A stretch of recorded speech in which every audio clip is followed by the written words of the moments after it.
সর্বপ্রথম হচ্ছে আমাদেরকে ডাকছিল ওই বাতেন ভাই যে খুন করছে সেইটা সরেজমিনে কিভাবে করছে সবগুলো ভিডিও রেকর্ডিং করে নিচ্ছে, কিন্তু আমাদেরকে কোনো ভিডিও রেকর্ড করতে দেয় নাকি।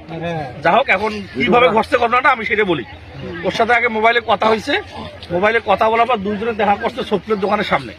দুজন দেখা করার পরে আখের ভাই চলে গেছে মালিবের বাজার, আর ওই চলে গেছে বাড়ি গেছে ওর অস্ত্র আনার জন্য। ওখানে হয়তো কথা কাটাকাটি যে কোনো কিছু ঘটছে হয়তো। তারপর আখের ভাই ওই মালিবের বাজার গিয়ে যখন করছে আটাটা কিনছে বা কিছু কিনছে, এর মধ্যে ও আসি বসে ঠিক ওই আমার আড়াবাড়ি ওই পাশটাতে বসেছিল, সুন্দরভাবে বসেছিল ঘুপটি মারি। সেটা দেখাই একাই ও যে স্বীকার করছে সেটা একাই। যাই হোক, এখন আসার পরে ওখানে বসেছিল, বসে থাকার পর যখন আখের ভাই মানে পা দিয়ে আস্তে আস্তে লাইট জ্বলা আসতেছে, ও কথা বলছে যে মোবাইলের লাইট জ্বলা দিয়ে বড় পায়ে আসতেছে, তখন আর পেছন পাশ দিয়ে আসছে। আসি ওর ভাষ্য অনুপাতে পেছন পাশ দিয়ে আসে হাতুর দিয়ে প্রথম দিকে ডান পাশের এখানে একটা আঘাত করছে। আঘাত করার পর সাথে পড়ে গেছে, আর পেছন দিক দিয়ে ডাইন পাশের ইয়ের দিকে আর কি বলছে এই পাশে চিবত কথা। যখন একটা আঘাত করছে, একটা আঘাতে ও পড়ে গেছে এই পাশ দিয়ে।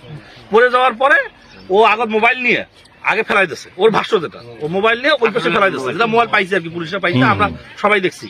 এরপরে কি করছে, ওই আরো ওর কথা আসছে 2-3টা আরো ওই হাতুড়ি দিয়ে ওইখানে বাড়ি দিচ্ছে। বাড়ি দেওয়ার পর স্পট ডেট দেওয়ার পর ওর ভাষ্য অনুপাতে এই হাতুড়ি ও আবার ওই পাশে ভিতমারি ফেলাই দিচ্ছে, যদি হাতুড়ির সন্ধান এখনো মনে হয় কেউ পায়নি আর কি। এখন ওখানে ফেলাই দিচ্ছে ওর ভাষ্য অনুপাতে।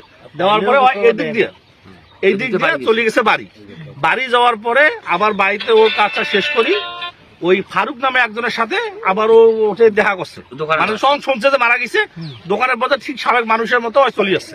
আসি ও নিজেও লাশ দেখছে, পুলিশ ছিল সে সময়, পুলিশ সব দেখছে, দেখার পরে লাশ নিয়ে গেছে সেটা সব জানার পর পরের দিন জানাজা হয়েছে, সে জানাজায় শরিকও ছিল, আমাদের সাথে জানাজা নামাজও পড়ছে। নামাজ পড়ার পরে 4 দিন পরে ও চলে গেছে, ঢাকা চলে গেছে। হ্যাঁ, ওর যারা কথা হচ্ছে জানাজায় ছিল, যদিও আমরা চোখে ওরকম পরে নাই।